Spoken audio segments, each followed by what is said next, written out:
Museu da Comunicação Hipólito José da Costa, Associação dos Amigos do Musecom, Coletivo Catarse, Ponto de Cultura e Saúde Ventre Livre apresentam...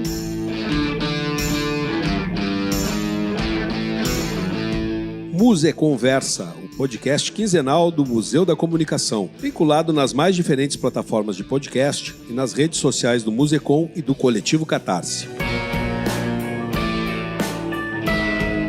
Este é um projeto que conta com o patrocínio do Banrisul, o Banco dos Gaúchos.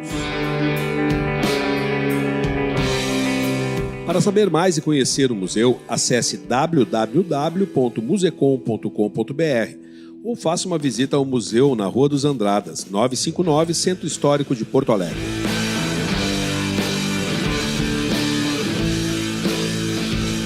O podcast Museconversa conta com produção e apresentação de Marcelo Cogo e Gustavo Turki.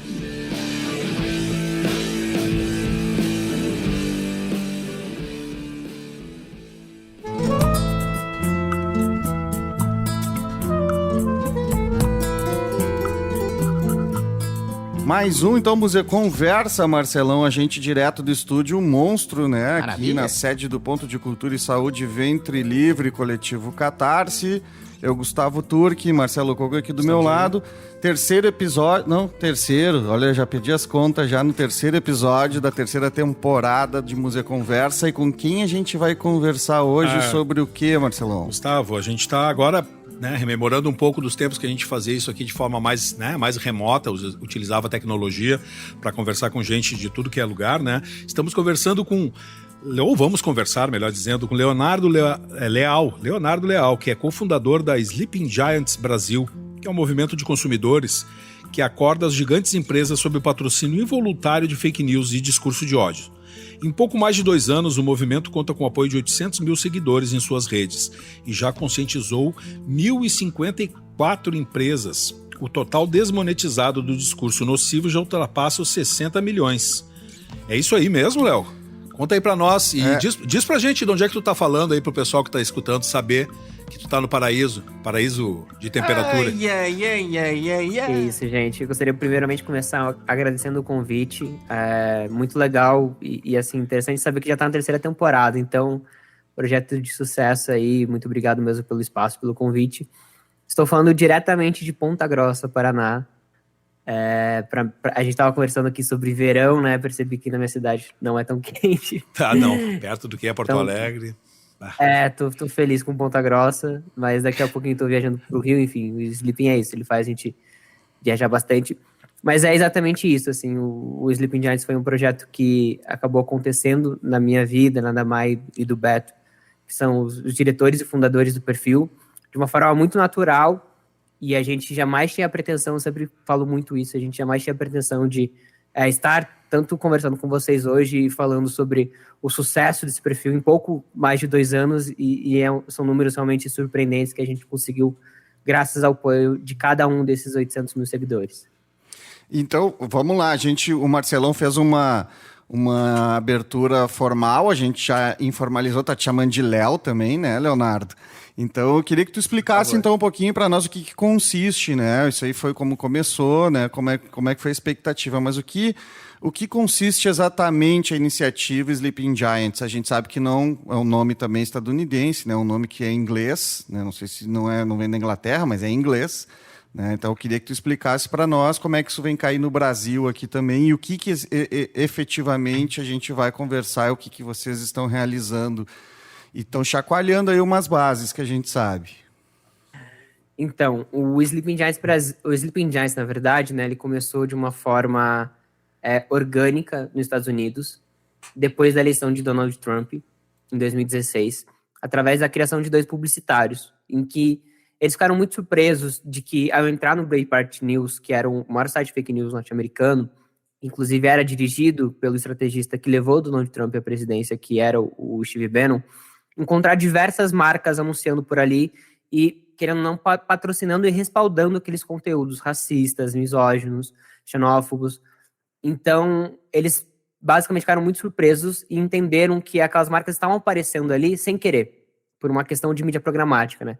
Em resumo, a empresa acaba entrando no sistema de anúncios do Google e eles acabam acordando com o Google que eles iriam anunciar nos sites de acordo com aqueles parâmetros que eles definem por idade, por gênero, enfim, por qualquer outra coisa.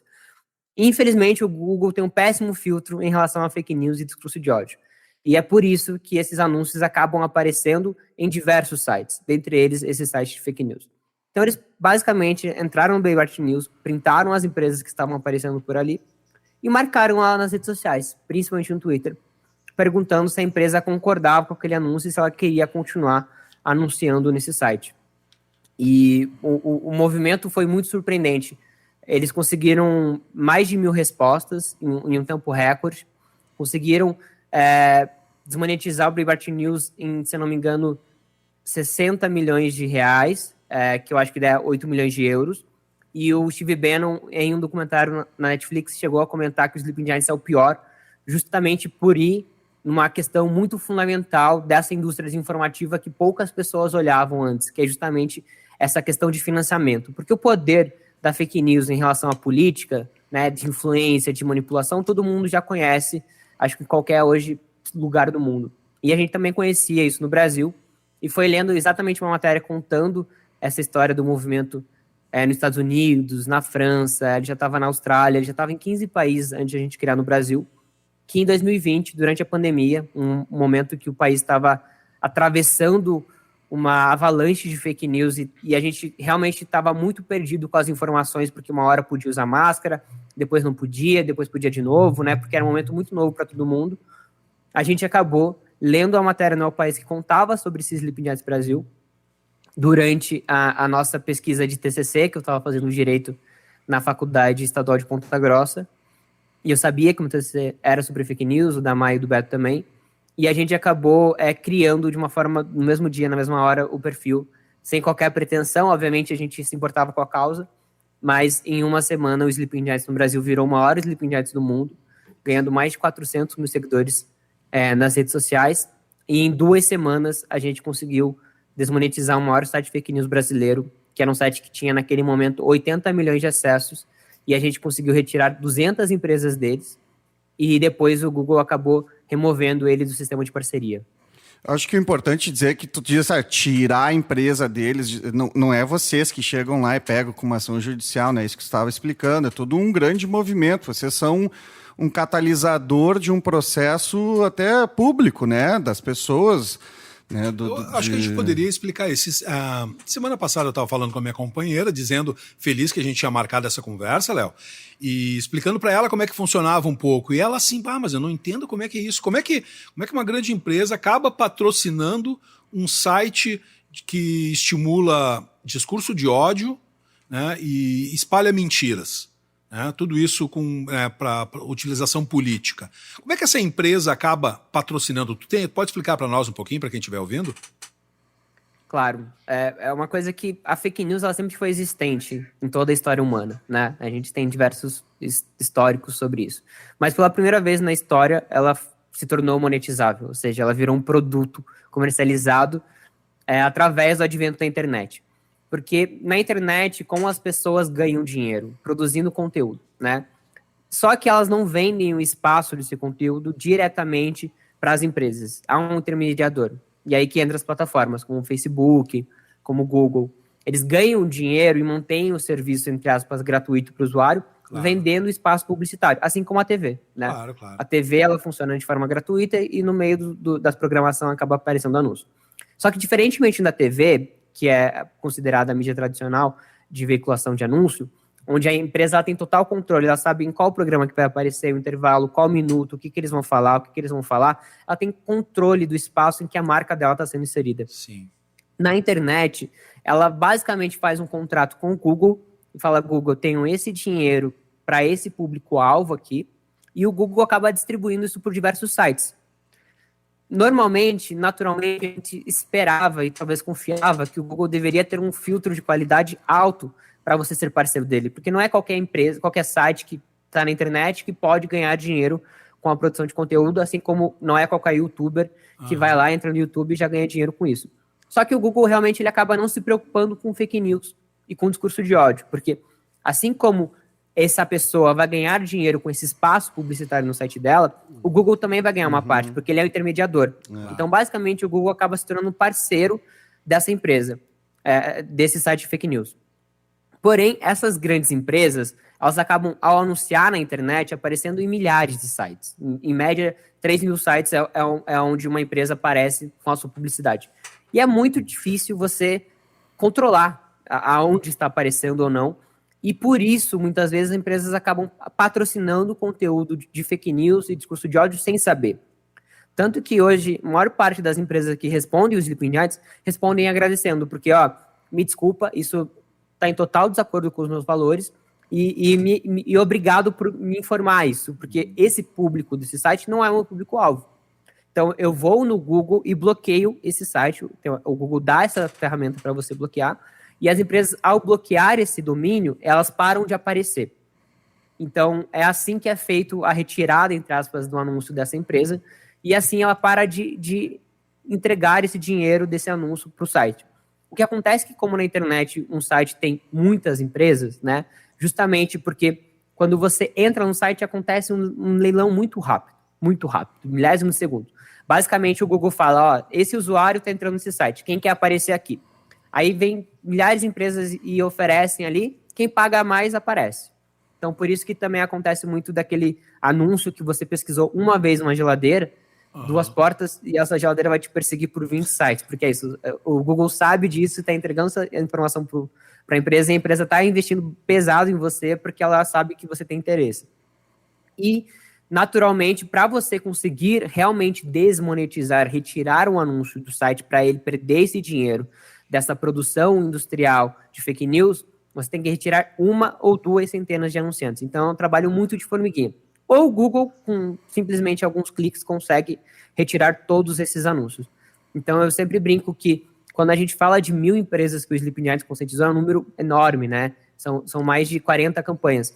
Mas é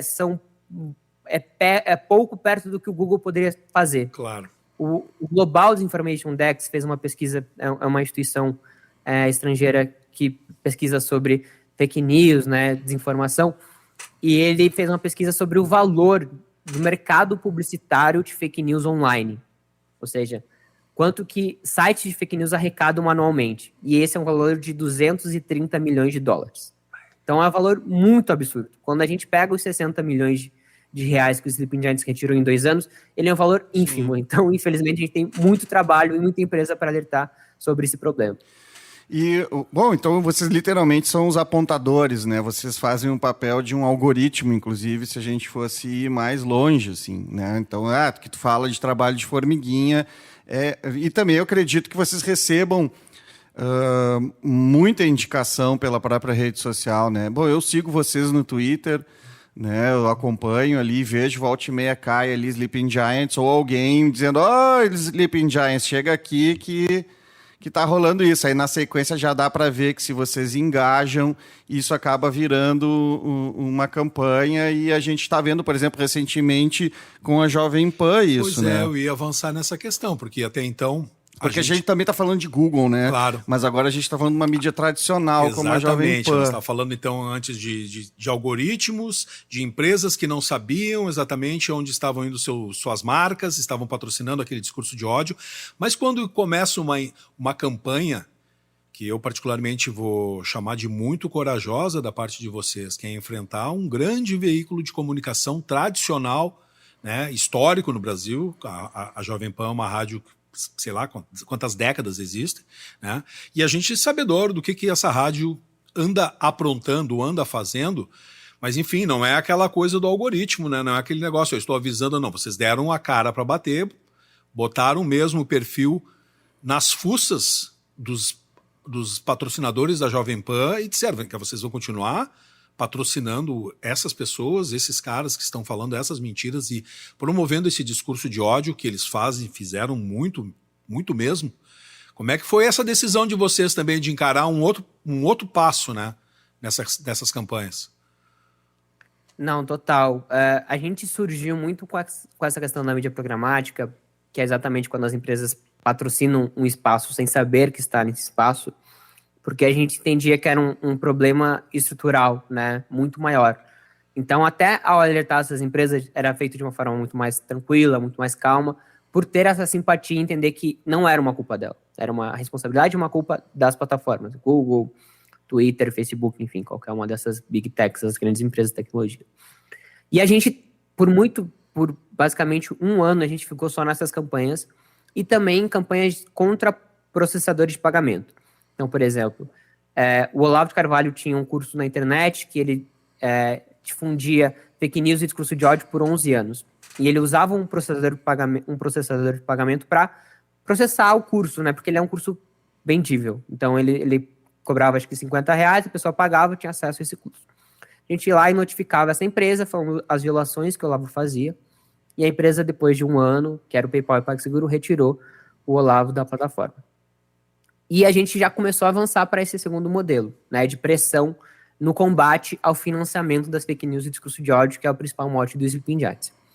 E aí, a grande virada de chave que a gente teve, talvez para uma mídia tradicional, exatamente sabendo que a empresa estava veiculando no espaço que ela tinha o controle, foi a campanha do Siqueira Júnior, que foi a campanha Desmonetiza Siqueira, que foi, acho que uma das grandes campanhas que o Sleeping Giants fez, acho que é a segunda, depois da Jovem Pan, que o Siqueira Júnior, durante o mês do orgulho LGBT, proferiu diversas falas homofóbicas. Televisão, né? Na televisão, né? Isso. Vamos explicar aqui, vamos explicar para quem está nos ouvindo e que não conhece, porque hoje em dia a galera também não conhece mais TV, né? Então a gente tem que explicar.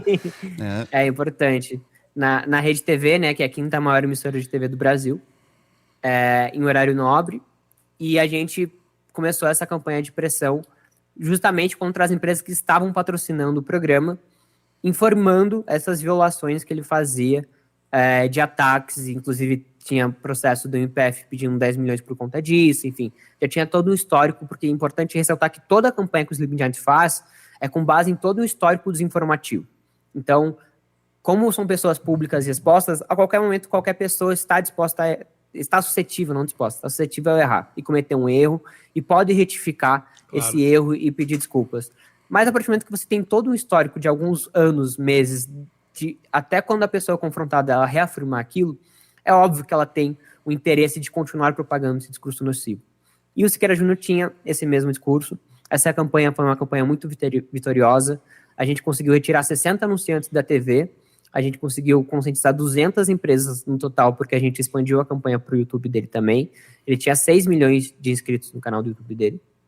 E é interessante falar com vocês, porque agora mesmo, esse mês, mês passado, quer dizer, em janeiro, saiu a campanha, saiu no Globoplay um doc chamado Extremistas.br, que acompanhou um pouco a presença do Sleeping Giants nessa campanha do Desmonetiza Siqueira desde o início até o final dela. E depois que a gente fez a campanha do Siqueira Júnior e viu as empresas respondendo positivamente, a gente começou a cultivar um interesse de realizar uma campanha contra a Jovem Pan. Porque a Jovem Pan é um veículo tradicional no Brasil que foi muito importante e que não era, há um bom tempo, e nunca foi, talvez, em toda a sua história, um veículo propagador de fake news e discurso de ódio. Porém, recentemente, nos últimos 4 anos, a gente percebe uma guinada de todo o veículo nesse sentido de não só ser um propagador de discurso de ódio e fake news, como também ser o principal, né? A gente via, por exemplo, só no YouTube, a Jovem Pan colocando 100 mil pessoas em um programa que propagava fake news, falando, por exemplo, essa questão do CPX, que foi uma fake news muito difundida durante as eleições. Teve um comentarista da Jovem Pan falando isso no ar, não só no YouTube, como para todo o Brasil, porque eu acredito que a Jovem Pan talvez seja a maior comunicadora de radiodifusão do país. Acho que, sem dúvidas, ela tem a maior capilaridade de estar em todos esses espaços. E isso acaba, né, Léo, isso acaba dando uma chancela àquele pequeno site ou aquele pequeno canal de YouTube, ou nem tão pequeno assim, mas que, bom, saiu na Jovem Pan, uma coisa meio que de retroalimentação, né? Então tu tem uma grande empresa tradicional que dá o carimbo. Essa mentira, ela vale bastante, né? Ela merece ser propagada. Olha, nem é tão mentira assim, viu? Saiu aqui num jornal sério. Né? Acaba tendo esse efeito também, né? Não, sem dúvida. Isso aí a gente enxerga tradicionalmente nesses conglomerados de mídia, né? Tanto a Globo quanto a RBS aqui no Rio Grande do Sul, a gente vê muito isso, né? a rádio, o jornal repercutido na rádio, que repercute a TV, e que esses três veículos se retroalimentam. E aí agora já tem mais a internet, né? E aí também precisam de certas adaptações, mas quando a gente estuda as teorias da comunicação, a gente estuda como esse processo de emissão de mensagem, recepção e reverberação da mensagem, isso é indispensável para aquele fator credibilidade que acaba colando, sim, às vezes muitas barbaridades na cabeça das pessoas. E vamos combinar, fake news não é um processo novo, isso aí vem já historicamente na própria comunicação, aí, no jornal impresso de muito tempo. Né? E aí eu vou te perguntar uma questão, cara. Vocês estão sendo perseguidos, velho? Sabe? Pergunta retórica, assim, né? Vocês estão sendo perseguidos? Mas a gente nem deixou ele terminar a história de como é que resolveram encarar bom, vamos lá então. Volta. Né? Porque... E a gente acompanhava, então, só para me terminar, porque tem um fato muito interessante aqui, porque tem uma tristeza do povo brasileiro que fez o Sleeping Giants fazer a campanha da Jovem Pan. Porque a gente sempre acompanhou e monitorou a Jovem Pan, a gente sempre falou e abordou muito em vídeos nas nossas redes sociais sobre essas questões de fake news, discurso de ódio, não tem como, né? Eles tinham Guilherme Fiuza, o Constantino, que são um dos principais comentaristas de fake news do Brasil, assim, né, em proporção e alcance. E aí, e a gente tinha esse interesse de realizar uma campanha contra a Jovem Pan depois da eleição, porque a gente sabia e tinha certeza que, independente do resultado, eles iam questionar o resultado da eleição, mesmo se eles fossem favorável ou contrário. E a gente estava acompanhando durante o período da eleição, só que foi um período que foi muito conturbado, de muito trabalho dentro do próprio Sleeping, assim, a equipe estava muito cansada, e depois da eleição, logo depois de ter essa divisão no país inteiro, veio a Copa do Mundo. E a Copa do Mundo acabou roubando toda a atenção de comunicação, acabou baixando bastante o tom, e a gente continuou monitorando a Jovem Pan, mas obviamente estava a Copa do Mundo ali, etc., até que o Brasil é eliminado para a Croácia de forma muito precoce. E isso acontece na quinta-feira. Na sexta, a gente se reúne como diretoria, eu, Mai e Beto, na antepenúltima semana do mês de dezembro. Na outra semana, a equipe do Sleeping Giants ia entrar de recesso. Era a última semana de trabalho do ano. E aí a gente decidiu, cara, agora a gente tem uma janela de realizar uma campanha contra a Jovem Pan, porque a gente precisa fazer algo para evitar um Capitólio. E quando eu falo isso, todo mundo acha que eu fui vidente ou que a gente estava prevendo o movimento. Eu acho que a gente tinha muita noção do que podia acontecer, mas sendo muito sincero com vocês, eu jamais imaginei que ia acontecer o que aconteceu em 8 de janeiro. Não tinha como prever que seria pior do que o Capitólio, e, querendo ou não, era um outro procedimento a questão da eleição norte-americana e a questão da eleição brasileira, a respaldação da eleição, etc. Então, a gente pensou, cara, é agora ou nunca. É muito difícil, eu realmente tive muito medo, por isso que a gente demorou tanto tempo para fazer essa campanha, mas me reuni com a equipe, e a primeira postagem que a gente faz da Jovem Pan na outra semana, na quarta-feira, falando exatamente isso. No Capitólio morreram, acho que 5 pessoas, se eu não me engano. 5 pessoas, Sim.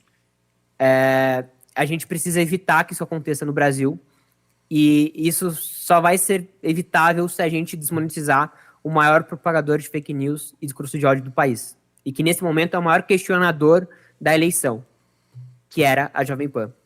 E a campanha bomba desde o início. A gente, no primeiro dia, conseguiu a resposta da TIM, Sim.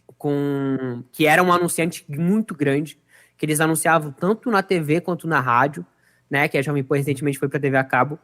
Então foi assim que a gente começou essa campanha contra a Jovem Pan. No início foi a campanha mais difícil, a gente tinha uma resposta por dia de empresa, porque obviamente é muito difícil uma empresa se indispor com um grande veículo de comunicação, porque, querendo ou não, são poucos veículos que têm esse poder de impacto de comunicação de entrega, mas a gente sentiu esse compromisso e insistiu, e aos poucos a campanha foi esquentando, até que aconteceu 8 de janeiro, e eu acho que foi muito triste, assim como a pandemia da Covid. Eu acho que qualquer pessoa do país gostaria muito de ter evitado tanto o que aconteceu com as centenas de milhares de mortes durante a Covid, tanto com a invasão que aconteceu a Brasília, mas que eu acho extremamente necessário a gente não esquecer e a gente também entender por que aconteceu. E a Jovem Pan teve um papel fundamental porque ela foi o único veículo que estava cobrindo de dentro da manifestação. E a partir disso a gente faz as postagens em nossas redes sociais comunicando isso, e a Jovem Pan nos ataca no ar, falando que a gente estava mentindo, que eles nunca apoiaram essa questão, enquanto eles estavam falando que eram manifestantes, e na verdade a gente sabe que todos que estavam ali são terroristas. E felizmente, no outro dia, é anunciado a investigação do Ministério Público contra a Jovem Pan, muito respaldado nessa denúncia que o Sleeping Giants fez, de todo o conteúdo deles. E o presidente Tutinha é afastado e entra outro no lugar, que eu acho que foram as grandes vitórias dessa campanha até agora. E depois a gente teve também a demissão dos principais comentaristas, propagadores de fake news e discurso de ódio. Então, foi uma aposta muito grande, mas eu não sei se o Sleeping sempre tem um timing muito certo, cara. A gente sempre aposta, a gente tem um feeling muito bom, que eu acho que são coisas óbvias que vão acontecer, e a gente, infelizmente, acertou que iria acontecer realmente o que aconteceu em Brasília, só que eu sempre reforço, nunca imaginei que seria tão ruim, que seria pior do que o Capitólio, por exemplo.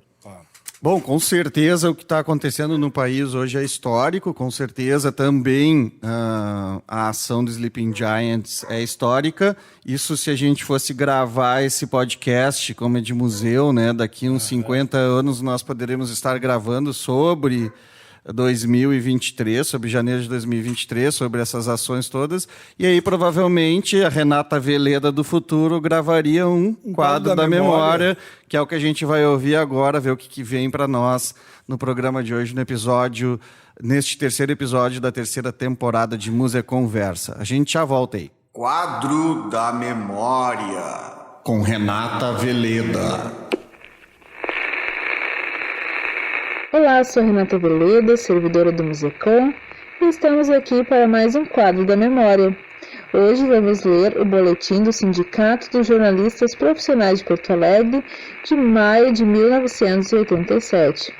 O texto é Manipulação da Notícia versus Liberdade de Informação, sem autoria.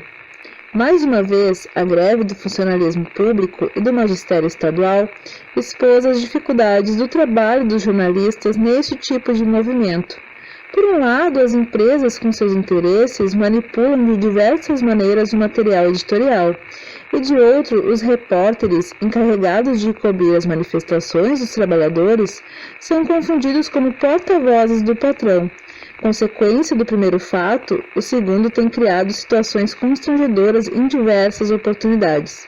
E mais do que isso, agressões verbais e até físicas a alguns profissionais em atividade. A manipulação das informações por parte das empresas não é nenhuma novidade para nós. A utopia da imparcialidade do jornalismo ou da liberdade de imprensa já não engana ninguém. Slogans contra rádios, TVs e jornais são cantados em qualquer manifestação de trabalhadores. Em todos os veículos, o que predomina é a linha determinada pelos interesses de seu proprietário, ou no caso da greve dos servidores, com os interesses do governo do Estado. Se alguma exceção há, ou serve para confirmar a regra, ou são explicadas por divergências de mercado ou políticas.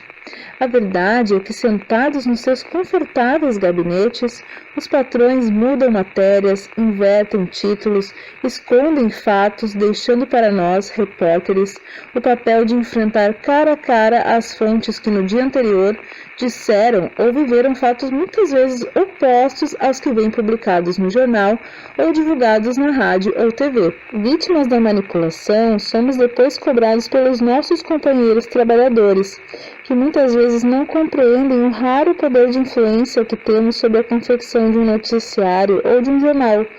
Insultos, vaias, xingamentos e agressões têm se tornado quase rotina quando vamos acompanhar uma assembleia grevista ou uma passeata.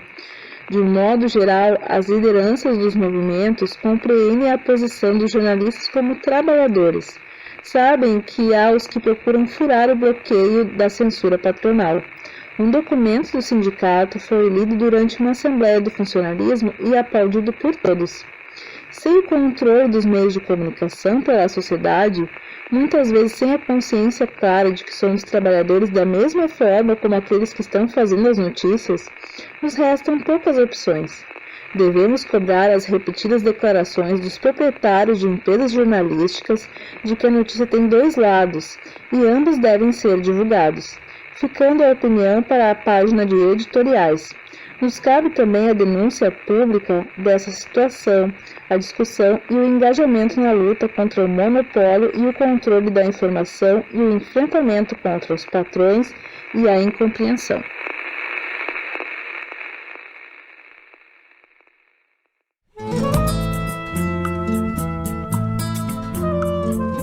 Então, retornando ao segundo bloco, né? Maravilha. Nos conversa direto aqui, nós direto do Estúdio Monstro, aqui em Porto Alegre, E sede o Leonardo Leal, lá em Ponta Grossa, na do Paraná. sua casa, né? Onde tudo. Sua moradia, Isso, já na viu minha até um casinha. cachorrinho ali atrás andando, ali já deu pra ver. É isso, né? A tecnologia nos permite também esse tipo de coisa, a gente não... Bom que isso aí não ficou só na pandemia, né? A gente consegue usar a nosso favor. Aí a gente estava conversando, então, sobre todo esse primeiro bloco, mais sobre a estruturação do Sleeping Giants, como ele funcionou, e essas duas, três campanhas que a gente achou melhor de destacar, né? E aí eu queria perguntar, eu cheguei a fazer essa pergunta ali, me atravessei, mas vamos agora, nesse segundo bloco, tratar um pouco mais de problemas, assim. Né? Tchê, tu tá em Ponta Grossa, né? É a Disneylândia do bolsofascismo, assim, que nem é aqui o Rio Grande do Sul. É uma grande área aí que é bem complexo, assim.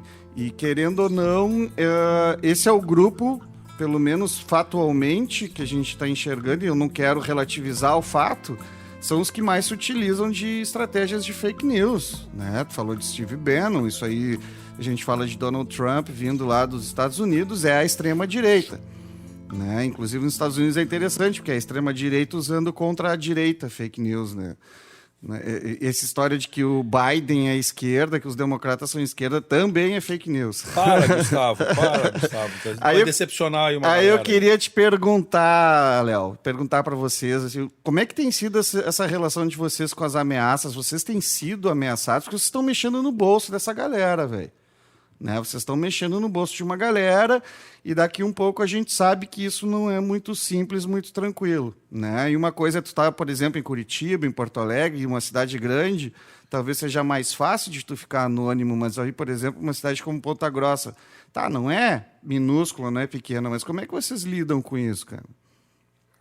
Então, é muito interessante falar sobre isso, porque quando eu falo que eu não tinha interesse de dar entrevistas sobre Sleeping Giants porque não tinha pretensão do alcance do projeto, que ele acabou tomando de uma maneira muito rápida e meteórica, eu também falo sobre a questão do Sleeping Giants ser internacionalmente um projeto anônimo, justamente por conta de todo o perigo envolvido em você acabar desfinanciando e retirando esse dinheiro dessa indústria desinformativa.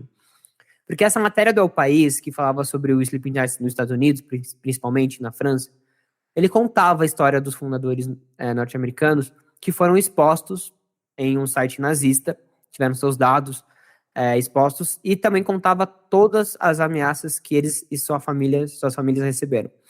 E, obviamente, eu era, até então, um estudante de Direito, que trabalhava com o triplicativo, e eu também, obviamente, não tinha a menor pretensão de ter todo esse arsenal virado contra mim, contra a Mai, contra a minha família, contra o Beto. E a gente começou o perfil no Brasil também dessa forma anônima. E rapidamente, em um mês, a gente acabou recebendo no Brasil, pela primeira vez na história de um movimento que já estava há pelo menos 4 anos no ar, em 15 países, a investigação da polícia daquele país. A gente foi investigado pela Polícia Federal de Londrina, tentando descobrir exatamente quem era o Sleeping Giants e, eventualmente, se tinha alguma fundação, algum financiamento por trás. Essa investigação, por muita sorte, foi arquivada pelo MP, a gente descobriu isso através da imprensa, e nesse momento a gente constituiu advogados, que era a Rede de Liberdade, uma rede excelente de proteção de ativistas digitais no Brasil, e eles, no mesmo momento, logo depois, acabou saindo na imprensa um outro processo aí cível para a identificação dos nossos dados. E o Twitter não era do Elon Musk naquele momento. Mas mesmo assim, o Twitter abandonou uma política internacional de zelar pelo anonimato quando não infringe nenhuma regra da plataforma ou quando não infringe nenhuma regra do país, né? Que era exatamente o que acontecia no caso do Sleeping Giants, tanto que a gente está no Twitter até hoje, e até hoje a gente não tem nenhuma perda processual. Mas mesmo assim eles entregaram, mesmo com a gente enviando para eles todas as ameaças que a gente já tinha recebido. Já tinham oferecido 100 mil reais pelas nossas, entre aspas, cabeças. Eita. Então já tinha todo um mapeamento de ataque e de tentativa de censura, que é basicamente isso que busca todos esses ataques. E quando eu conversei com a Mônica Bergamo, quando a gente saiu do anonimato, inclusive essa, para quem... É esse jornal que está na minha parede, que é uma matéria que eu recomendo muito para quem quiser ler, que é só procurar Sleeping Giants na Folha de São Paulo, Mônica Bergamo. Ela falou que... Ela me perguntou por que a gente tinha medo e por que a gente não se revelava. E ela falou dos diversos ataques que ela recebeu. E eu falei, porque eu não quero receber nenhum desses ataques e não acho que eu mereço e acho que você também não merece. E acho que a gente não deve se acostumar com isso. Só que, obviamente, eu, na minha inocência de, 8 meses de projeto, jamais esperava que, logo que saiu a matéria na Mônica Bergamo, cerca de 10, 12 horas depois, a minha família já começava a receber todo tipo de ataque. Oswaldo Eustáquio, né, que até o momento ele estava em prisão domiciliar, ligou para minha família, divulgou fotos da minha casa no Twitter, dados pessoais, CPF, RG, telefone, todos os meus dados, da minha família, são públicos na internet desde então. E o que eu faço desde esse momento em que a gente decidiu sair do anonimato é justamente não achar importante responder a todas essas tentativas de ataques ao Sleeping Giants e a mim, mas é justamente a única forma de continuar é justamente ignorando. Então, todo dia a gente ignora essas ameaças, porque é o que elas buscam desde o primeiro momento, é justamente nos parar. E essas ameaças, elas vêm e vão, sabe? Conforme justamente o sucesso de campanha. Então, eu sei que quando os Sleeping Giants estiverem muito bem, eu vou ter que tomar inúmeros procedimentos de segurança, assim como minha família. E embora eu esteja numa cidade que teve acampamento na frente do exército, até agora há pouco teve 2 ônibus indo para Brasília, identificados, estão sendo investigados por conta disso. Então, uma cidade que obviamente também tem muito presente uma extrema-direita forte. Eu tive muito apoio da cidade de uma forma total. Assim. A minha universidade prestou apoio, o prefeito, que era do PSDB, que era de direita no momento e que sempre chamou o Sleeping Giants esquerdista, demonstrou apoio, falando que era um trabalho muito importante e muito perigoso.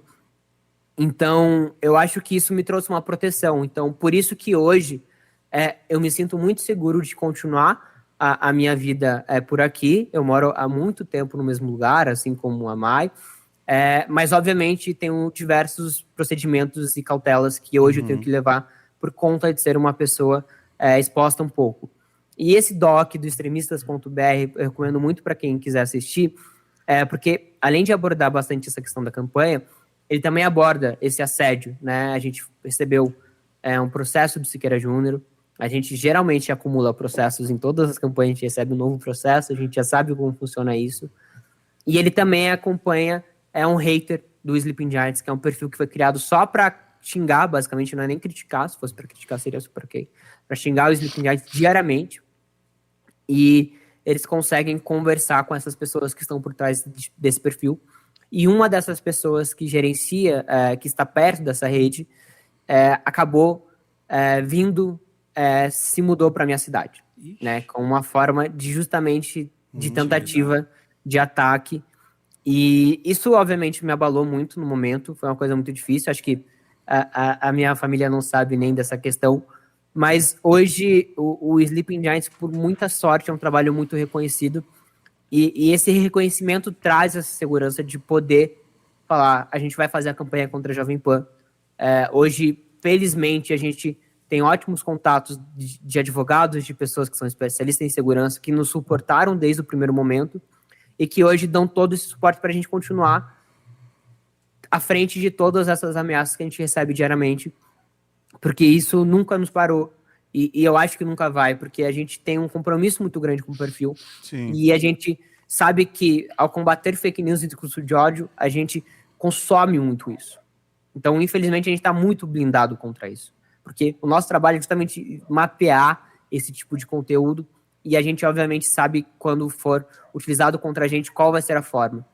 Então, a gente vai continuar, e infelizmente foi uma fase muito difícil. Eu tive que sair de casa pela primeira vez, viajar de avião pela primeira vez, passar o ano novo e o Natal fora de casa pela primeira vez. Foi uma fase muito conturbada da minha vida. Eu tinha 21 anos, mas foi uma fase muito importante, tanto para o meu desenvolvimento pessoal, quanto para o desenvolvimento do projeto.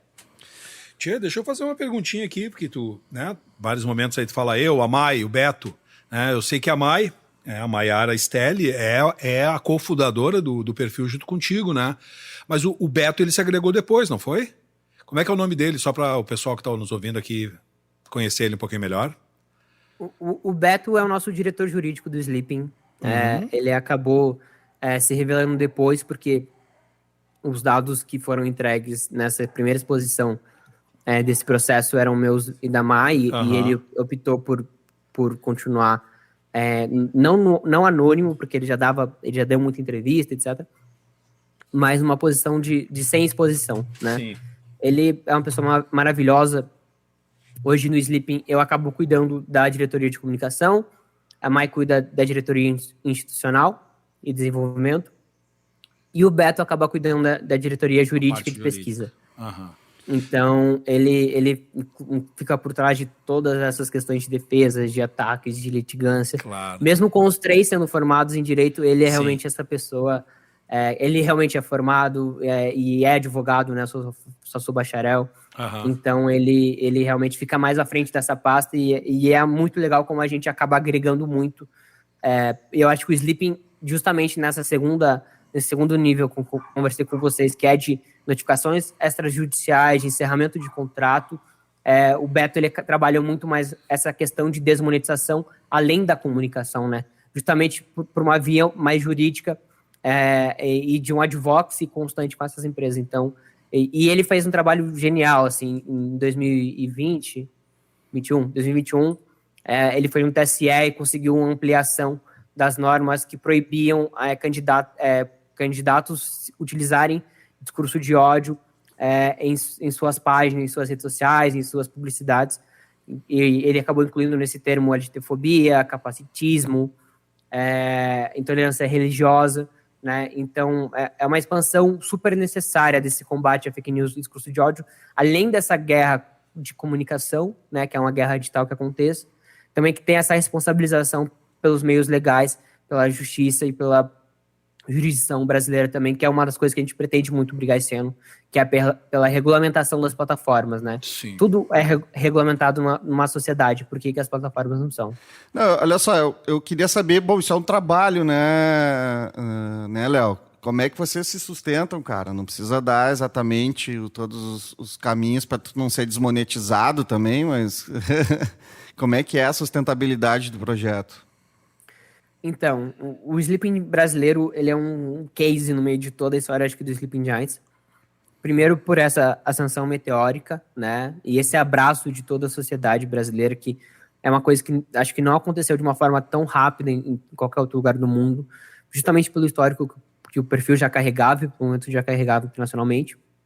E quando a gente optou por sair do anonimato, a gente já se dedicava ao perfil cerca de, sei lá, 12 horas por dia. Então era um momento de pandemia, eu não tinha trabalho durante aquele momento, eu sobrevivia de auxílio emergencial, a mãe também, e a gente também não estava com faculdade ainda, né, porque faculdade pública demorou muito para se adaptar a esse momento. E a gente entendeu e sempre levou isso como um trabalho. Obviamente eu adoraria que isso não fosse um trabalho, que fosse um hobby, dedicava poucas horas, mas realmente é um trabalho muito exaustivo. E a gente acabou conversando com a matriz norte-americana que carregava principalmente a marca do Sleeping sobre esse desenvolvimento institucional dessa marca no país. E pela primeira vez no mundo, no Brasil, eles acabaram obviamente falando que concordavam, confiavam muito na gente. E a gente acabou, logo que a gente saiu do anonimato, a gente fez um crowdfunding para a gente conseguir recurso para continuar o trabalho em 2021. Saiu em 2020. E a gente acabou batendo a meta na primeira semana. Foi uma coisa muito absurda que a gente nunca tinha feito. A gente terminou o crowdfunding dobrando a meta. A gente teve 2.500 doadores, 220 mil reais foram arrecadados, se eu não me engano. Pô, legal. E esse recurso nos manteve por muito tempo de pé. E aí, nesse ano, em maio, quando a gente completou 2 anos, a gente lançou um novo crowdfunding recorrente. E a gente tem, acho que, 1.200 doadores. E esse recurso tem mantido todo esse trabalho. Obviamente, a gente ainda conta com um trabalho voluntário, que é essencial para a continuação do trabalho do Sleep. Na verdade, que todo seguidor que vai lá nas redes sociais e comenta e marca as empresas ajuda o trabalho do Sleep Giants a acontecer. Mas a gente tem essa pretensão de um desenvolvimento institucional, a gente já está tentando ver outras formas de captação de recurso, mas isso para a gente é uma coisa muito nova, né? Porque eu sempre falo que o Sleep Giants era um perfil que virou um movimento e que agora está virando uma instituição. E a gente está tentando estruturar essa forma mais institucional, que é uma coisa que nem eu, nem Mai, nem Beto temos muito conhecimento sobre, a gente está totalmente fora do terceiro setor, não tem qualquer experiência sobre, mas a gente hoje tem se movimentado e se localizado um pouco melhor, e a gente pretende se desenvolver em relação a isso, porque acho que o trabalho do Sleeping Giants, ele continua sendo fundamental, né? 8 de janeiro deixa isso muito claro, e a gente quer que o Sleeping Giants tenha uma longevidade, e obviamente precisa de recurso para isso, e que o Sleeping Giants seja cada vez mais independente de mim, do Beto e da Mai, para que também ele consiga continuar se desenvolvendo e crescendo como ele não para de crescer dia após dia. Porque também é uma ideia, né? Eu ia perguntar se não recebe milhões de ONGs, sei lá, com nomes estranhos. Não sei, eu estava procurando umas notícias aqui na internet e eu achei que tinha uma meio duvidosa, mas eu imagino que fake news é que não deve faltar em relação a vocês, né? Não, exatamente. A gente usou um site que era de pressão de e-mail para a pessoa entrar no site, disparar um e-mail para PagSeguro, para ela encerrar o contrato com o Olavo de Carvalho de prestação de serviço. A gente conseguiu 500 mil disparos nesse site, etc. E esse site é uma plataforma de uma ONG, né? Uma ONG muito famosa no Brasil, que é a ONG Nossas, faz um excelente trabalho. E aí foi isso, aí começaram a falar que a gente recebe dinheiro de não sei aonde, não sei quem. Ah, claro. Até hoje falam que eu e a Mai fomos escolhidos em casting, saímos do anonimato com storytelling. Eu queria que fosse tão preparado assim quanto eles falam. E acho que o Doc, né, que acompanha um pouquinho mais nosso dia a dia, que eu tô reprisando, porque isso tá muito presente na minha memória, porque eu assisti agora, ele demonstra isso. O Sleeping Giants é isso, ele é muito mais uma ideia do que uma estrutura ou um projeto. E por sorte as empresas compraram essa ideia junto com a gente, claro. E os consumidores também. Tu ia falar a respeito desse lance né, do projeto ser uma ideia, né, Gustavo? Eu não sei porque eu dou com vontade de provocar a questão da publicidade. Sou de um tempo que tinha propaganda de cigarro, sabe, que passava de tarde. Que era bom para bronquite. Eu cheguei a... Isso aí a gente ia um pouquinho mais atrás, que é tipo mulher grávida fumando cigarro, porque aquilo ajudava a manter o peso, e era bom para bronquite. Então tu imagina o nível de falta de ética, né, das pessoas envolvidas com aquele processo da publicidade, do veículo de comunicação que recebe essa publicidade, né, porque ele se sustenta a partir dessa publicidade e da venda dos seus exemplares ou assinaturas de revistas, televisão, enfim, né, super acostumado com isso, né? Mas há todo um processo depois, nos anos 80, 90, início dos anos 2000, que começa a buscar uma questão da ética na publicidade, começa a buscar um pouco um sentido a respeito disso. Mas é interessante a gente começar a perceber um lance também, um sentido de ética do veículo, né? Esses veículos, eles não podem propagar qualquer coisa. Eles não deveriam colocar propaganda de qualquer coisa no seu veículo, ao mesmo tempo que aquela marca não quer estar vinculada a um programa de baixo calão, de baixa qualidade, a um programa que ofende as pessoas, que espalha mentiras. Vocês chegaram a estudar um histórico da publicidade no Brasil e no mundo, esse avanço, essa evolução da questão da ética dentro da publicidade e da comunicação? Não sei se o Gustavo quer complementar e até melhorar um pouco a minha colocação. Não, vamos lá, fala aí, Léo, porque depois eu vou complementar com um outro gancho aí. Não, isso é uma coisa, talvez, que é muito louca do Sleeping, que demonstra como ele é uma ideia, né? a gente viu como funcionava o esquema de entrar em site fake news, tirar um print, cobrar no Twitter, e falou, eu consigo fazer isso, qualquer pessoa consegue fazer isso, todo mundo sabe que site é fake news, enfim. E a gente começou a fazer, assim, e eu não sou da publicidade, da comunicação, eu sou uma pessoa que eu tenho isso muito mais no feeling, então, sei lá, desde os 15 anos eu crio páginas na internet, inclusive eu criava páginas de futebol, e eu sempre tive muito pensamento para comunicação. Na minha faculdade, infelizmente, não tinha um curso de comunicação, então eu acabei indo para o direito, mas quando aconteceu o Sleeping Giants, a gente não tinha esse conhecimento de, por exemplo, como acontece um bloqueio mesmo. São coisas que a gente foi pegando assim no dia a dia, e depois que a gente saiu do anonimato, a gente teve alguns anjos publicitários que acabaram nos localizando e ensinando como funcionava um pouquinho melhor esse esquema. Mas a gente sabe que, a gente acabou não estudando muito isso. A gente fez um curso de publicidade da Miami Ed School, que era muito mais sobre tecnologia, etc. Acho que a gente tem que estudar isso com certeza, mas a gente, por feeling, assim, a gente entende que a regulamentação da publicidade é muito mais por autorregulamentação, né? E acho que por isso que talvez o Sleeping Giants seja interessante, porque a gente, realmente, quando a gente começou, por exemplo, o Sleeping Giants, eu tinha esse pensamento, será que as empresas realmente vão se comprometer com esse combate a fake news e discurso de ódio? Porque a gente vê ações afirmativas hoje, né, nas campanhas em relação a pautas antirracistas, feministas, LGBTs. A gente vê isso presente nas grandes publicidades e companhias.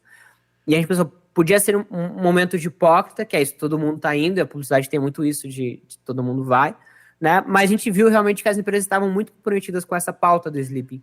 E é muito interessante isso, porque fala muito que a gente censura, por exemplo, os veículos de fake news e discurso de ódio. E é interessante a gente conversar sobre isso, porque hoje mesmo saiu uma notícia falando sobre uma decisão da justiça de manter a decisão do Google de desmonetizar o Monark. Porque a gente fala tanto de liberdade de expressão, etc. As empresas também têm que ter liberdade de anunciarem aonde elas quiserem. Eu queria, se eu tivesse qualquer site ou veículo, eu queria muito poder obrigar uma grande empresa a anunciar no meu site. Pois é, né? Pagar o valor que eu quero.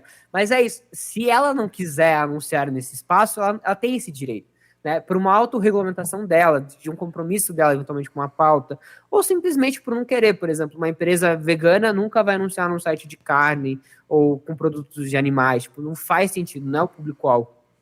E a gente no Sleeping Giants entende, e a gente foi muito abraçado pelas associações de publicidade, foi uma coisa muito positiva, né? A ABAP, enfim. Então, acho que hoje tem um compromisso dessas empresas em torno desse debate de fake news e discurso de ódio. Eu entendo que, obviamente, há diversos outros temas que precisam ser combatidos e conversados na questão da publicidade, e é um campo de um nicho, de uma bolha. É uma bolha muito pequena e muito difícil de entrar, e eu falo isso porque é basicamente São Paulo e um pouquinho de Rio, né? E eu tô Paraná, Ponta Grossa, tentando entrar nisso. Mas eu acho que na nossa pauta, na nossa bandeira de combater fake news e ódio, tem muito essa sinergia. E eu acho que uma coisa que a gente precisa muito também é se aprofundar e ter uma troca maior com o mercado e com toda certeza se aprofundar nessas pesquisas sobre como foi aos poucos essa autorregulação. Porque a gente sabe que tem até aquele órgão brasileiro de publicidade, o CONAR, né? Que tem até, eu tava conversando com um amigo meu que basicamente até tinha uma brincadeira, que é tipo assim, fez uma propaganda dando um tiro na pessoa e depois pegando o fígado dela e fazendo churrasco. Beleza, isso daqui tem que ser condenável. É isso aí, é o CONAR. É o CONAR, né? Então, acho que precisa ter uma movimentação maior em relação a isso. E acho que no nosso campo, que é onde eu acabo entendendo um pouquinho mais e que eu estou me aprofundando estudando sobre publicidade e comunicação, eu acho que há um avanço nessa pauta, sim. Mas, obviamente, você assistir no Mad Men, né? Mad Men mostra muito essa questão da publicidade, etc. E a gente sabe o que acontece, né? Infelizmente, é uma coisa boa que pode ser utilizada para uma coisa ruim, né? Como foi utilizada ao longo de boa parte da história. É bem controverso isso. Eu confesso que para mim, a questão da publicidade cabe uma conversa só sobre isso também, sobre se é bom ou não, viu? Porque alguém pode chegar com uma interpretação de que a publicidade existe não para divulgar, mas para enganar, né? E aí a gente vai ter cases aí de grandes empresas que dizem que não vendem o produto que elas vendem, mas elas vendem um estilo de vida. E, boy, o que significa isso, afinal de contas? Tu está me vendendo uma solução para eu matar a minha sede, mas na realidade tu está me entregando um estilo de vida que eu não quero ter, quando eu queria só realmente era matar a minha sede. Então isso é bem, se a gente levar isso por esse lado, aí eu pegando esse gancho, né, e pegando isso que o Marcelo falou e que tu desenvolveu aqui também, a gente sabe que também existem grupos, independente da gente falar da publicidade, como eu expus agora num campo geral, mas num campo específico sim, que tem gente que está ali para vender veneno, né, transformar a palavra veneno em defensivo, né? A questão que o Marcelo falou do cigarro era bem claro, né? O cigarro se mentia, literalmente se mentia na publicidade para fazer as pessoas consumirem aquilo. Então a gente está vendo, a gente está chamando mentira de fake news, beleza, vamos lá, já que a gente não consegue falar sobre mentira, a gente usa o termo fake news, mas na realidade é mentira. Enquanto a gente grava aqui esse programa, antes da gente começar a gravação, eu vi um senador em rede pública mentindo, literalmente mentindo em tribuna numa eleição de institucional da maior Câmara do país, né? E ali, na cara dura. Então, a gente vê que se usa institucionalidade para isso. E o que a gente viu no início desse 2023, com esses atos terroristas, que há uma articulação de mentiras por trás e há um financiamento desses atos. E há um financiamento desses atos, sim, com marcas, sim, com CNPJs, né, de pessoas e grupos que se utilizam desses ganhos, ou até mesmo se publicizam dentro desses grupos para efetuar um golpe de Estado.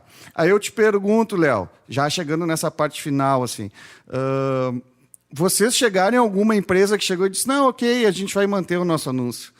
É isso aí mesmo, sabe? Porque sim, historicamente também a gente tem essas empresas que se utilizam e se mancomunam com grupos de comunicação e fazem a manutenção daquilo porque é realmente aquilo que eles querem, né? Então, a gente tem dois casos, assim. Olha só. Eu acho que a maior parte das empresas, quando elas não querem responder, elas simplesmente Ignoram, tentam ignorar. Porque qual que é a premissa do Sleeping Giants? A gente quer conscientizar. Então, sobre anúncio online, se a empresa vira para mim e fala, eu quero manter, então beleza, o que a gente vai fazer?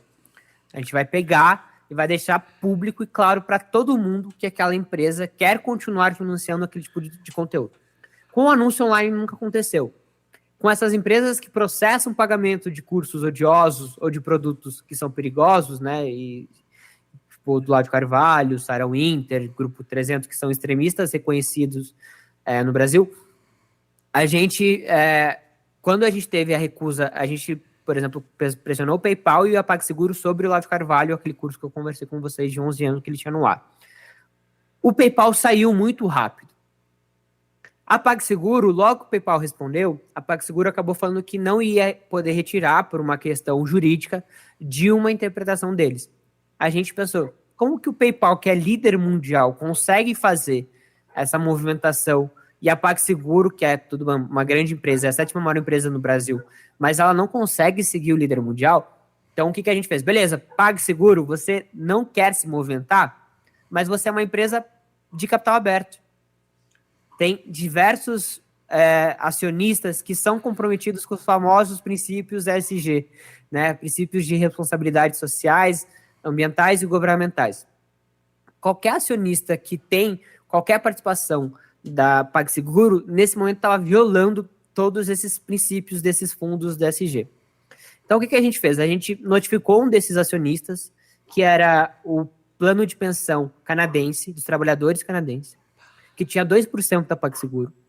E a gente pediu para que, se a PagSeguro não retirasse o Olavo de Carvalho da plataforma, por conta das violações de termo de uso, por conta das violações que ele fazia também aos princípios que aquela empresa tinha acordado publicamente de investimento responsável, para que eles retirassem o investimento da PagSeguro. A gente conseguiu, 500 mil e-mails, foi uma campanha de 6 meses, e em janeiro, de 2021, o Olavo Carvalho acabou saindo da PagSeguro. Então, é uma movimentação atípica que a gente teve, que a PagSeguro acabou falando que ela não ia retirar. A gente, beleza, vocês como empresa não querem, mas tem outras pessoas que são responsáveis, empresas que são responsáveis por você, né? Principalmente a partir do momento que a maior parte das empresas são fundo aberto, Claro. capital aberto, e elas têm esses compromissos. Você não pode, por exemplo, essas empresas têm, quando a empresa tem uma responsabilidade social, ambiental e governamental, a ação dela é muito maior. Por quê? Porque o mercado é bonzinho e quer recompensar ela financeiramente? Não, porque aquela empresa é muito mais estável de investir. Por exemplo, ela nunca vai estar numa polêmica de todas essas polêmicas que a gente vê aí de carro que emite muita poluição, de carne que é carne com papel, sei lá, todas essas fraudes que a gente vê no mercado. Porque essas empresas são muito responsáveis. Então, quando acontecer qualquer situação, nunca elas vão estar envolvidas. Então, elas são mais estáveis, o dinheiro está mais seguro. E aí, esse foi um caso que a gente teve um não, que no final virou um sim. A gente continuou forçando até virar um sim. E teve um caso que aconteceu no outro ano, que foi o caso do Constantino, que ele acabou falando talvez uma das piores frases que eu já li e ouvi no Sleeping Giants desde que a gente começou, que era que ele ia perguntar para a filha dele qual era a circunstância caso ela fosse estuprada, que é uma frase muito pesada, que até me sinto mal só de repetir o que ele falou. E ele foi demitido em 24 horas de 12 jornais, de 12 veículos, né? Inclusive um deles era a própria Jovem Pan, naquele momento. E um só veículo acabou decidindo manter o Constantino, que foi a Gazeta do Povo. Olha só. E aí eles fizeram um editorial falando que eles iam manter o Constantino, etc. E que foi um caso tão absurdo que, assim, 120 jornalistas e trabalhadores da Gazeta do Povo assinaram uma carta pedindo a demissão do Constantino porque ele era contrário, a permanência dele na empresa era contrário a todos os valores que eles pregavam diariamente ali. Então, os próprios funcionários estavam descontentes com aquela permanência na empresa a partir daquela fala que ele fez. A Gazeta do Povo acabou, obviamente, não nos respondendo, mas deixando muito claro que ia manter o Constantino na sua grade e, infelizmente, continua até hoje. Então, a gente fez o quê? Beleza, a Gazeta do Povo não vai retirar, não vai seguir o que todo o mercado de comunicação fez. Então, a gente vai alertar as empresas que estão patrocinando a Gazeta do Povo. Assim como a gente alertou os acionistas da PagSeguro, a gente vai alertar os patrocinadores da Gazeta do Povo sobre essa decisão. Porque é isso, se você quer manter uma pessoa que comete e propaga esse tipo de fala, você tem que arcar com as consequências de tomar essa decisão. Então, o que a gente fez? A gente foi lá nas nossas redes sociais e começamos a marcar todas as empresas que apareciam na Gazeta do Povo. E, obviamente, em 2 semanas, a gente tirou 20 empresas do site. Porque é óbvio que nenhuma dessas empresas concordava com a decisão da empresa de manter o Constantino como colunista após essa fala. A gente sabe que depois a Jovem Pan acabou fazendo uma coisa bem Jovem Pan, que retornou com o Constantino no ar, ele estava até agora, que é o que aconteceu também com a Adriles, mas naquele momento era só a Gazeta do Povo que tinha tomado essa decisão. Então, quando a empresa diz não, o nosso trabalho é publicizar isso para todo mundo, para toda a sociedade. Essa empresa não se importa de estar atrelado a esse tipo de conteúdo. Bom, arque com as consequências do seu liberalismo, né? Isso aí, já que é isso. Bom, aqui, essa parte, assim, nós estamos finalizando, tá? Já estamos chegando no nosso limite de tempo.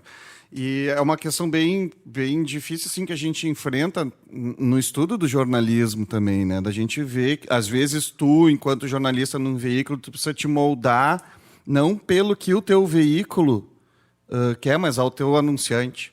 Isso acontece muito. Então, sim, tu vai acabar, vocês que lidam diretamente com isso, tu vai acabar chegando em um anunciante que diz, não, mas eu quero que eles mesmos falem mal dos médicos cubanos. É isso aí que eu quero, é exatamente para isso que eu estou patrocinando esse veículo, essa rádio, essas pessoas que falam essas barbaridades.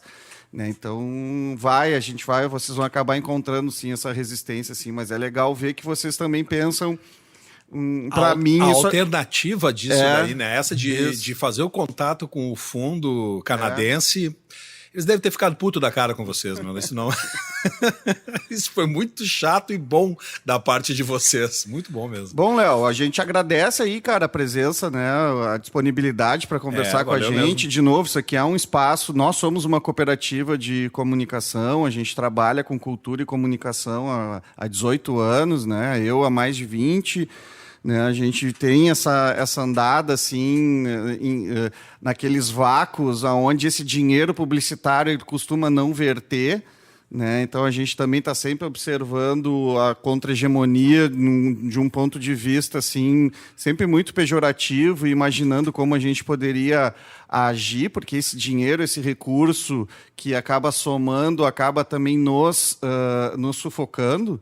Né, não nos não permitiu durante muito tempo poucas pequenas iniciativas ou iniciativas mais independentes de existirem, né?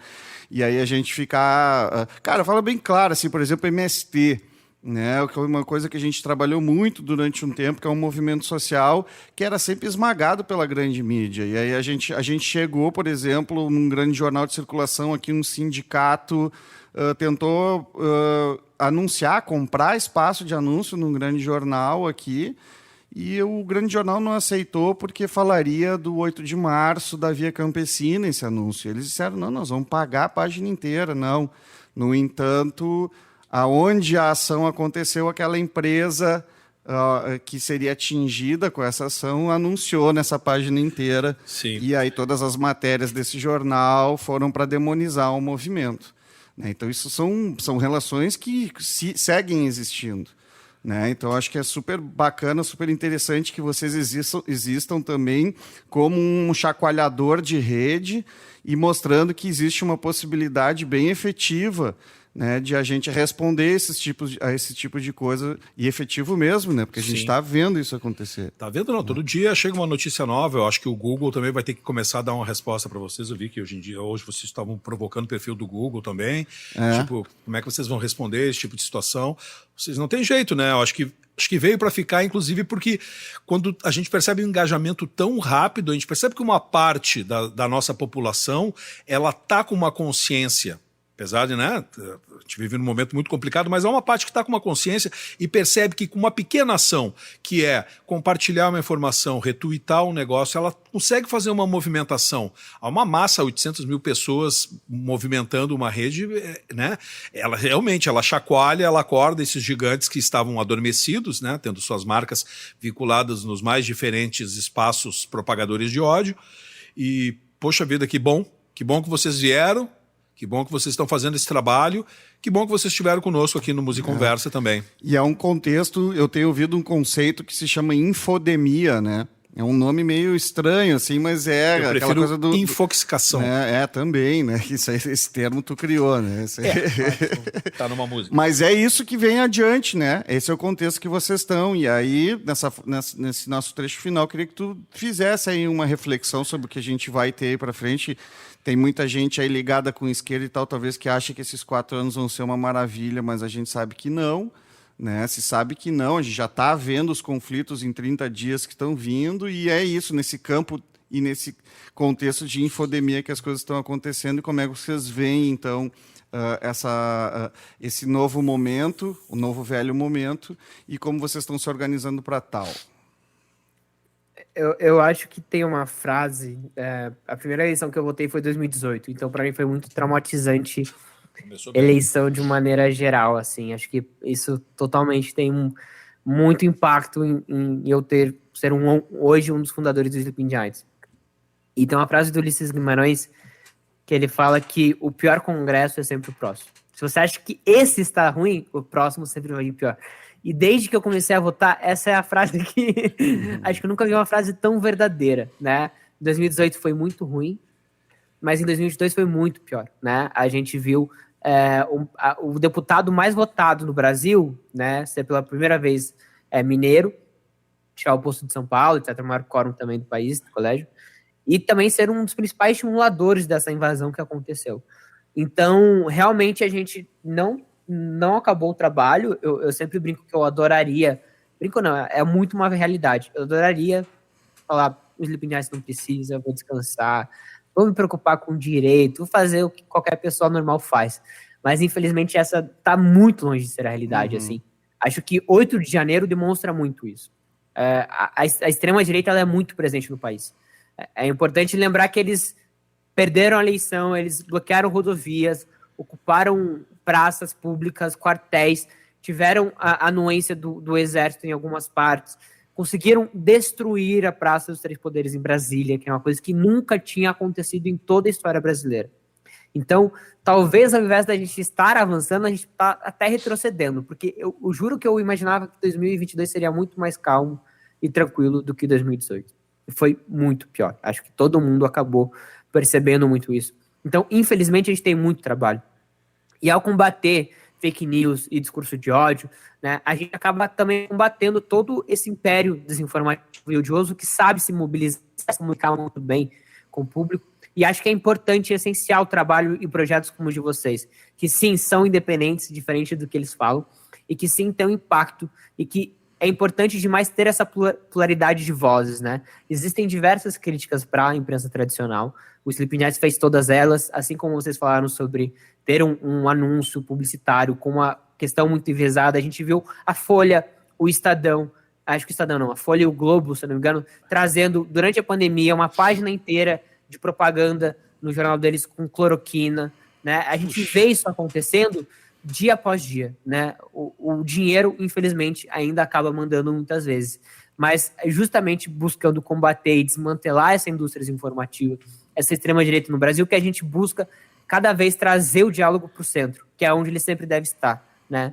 E eu acho que a gente, infelizmente, tem muito trabalho a ser feito, tanto a gente do Sleep, quanto imagino que vocês também, com o objetivo do coletivo de vocês, mas se a gente não continuar, a gente vai retroceder mais. Então, ou a gente faz alguma coisa, ou a gente fica parado olhando. Eu acho então, mesmo que a gente continue chorando e avançando, pelo menos eu consigo.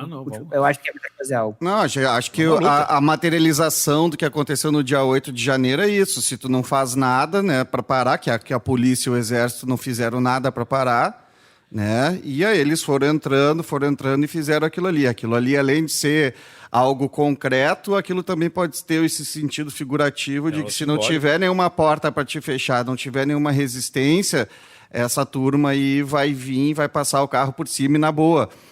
Essa galera não aceita a existência de outros diferentes. Acho que é uma coisa que vai muito além de uma diferença ideológica simples, mera, de falar-se em marxismo, de falar-se em anarquismo, de falar-se em teorias de liberalismo econômico e tal. Acho que a gente está lidando com um grupo bem identificado que quer exterminar um lado ou vários outros lados, várias outras pessoas, e ali está o nosso exemplo de que por que o Sleeping Giants tem que continuar, e por que iniciativas como essa do Musecom, aqui do Museu da Comunicação, que é importantíssimo estar registrando isso, são um documento histórico também, e também nós aqui do Coletivo Catarse, Ponto de Cultura e Saúde, Ventre Livre.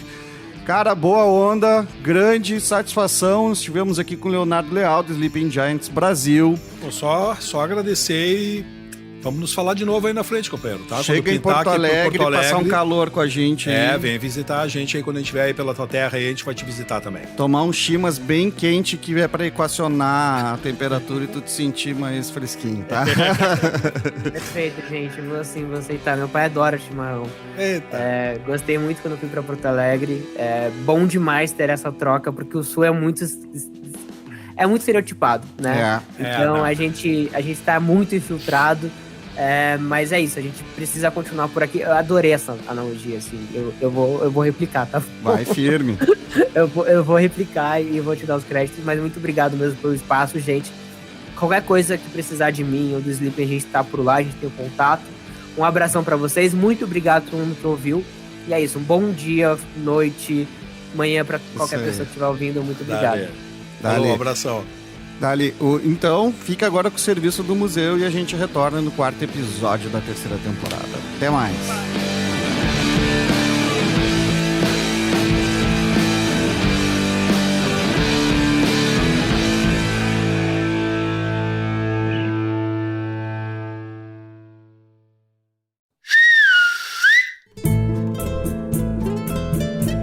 Serviço do Musecom. Confira nossa série Drops Cineclube Musecom, disponível em nosso canal do YouTube. Venha conhecer a mostra Esquina da Comunicação e saiba mais sobre o histórico e centenário prédio sede do Museu da Comunicação. A entrada é franca.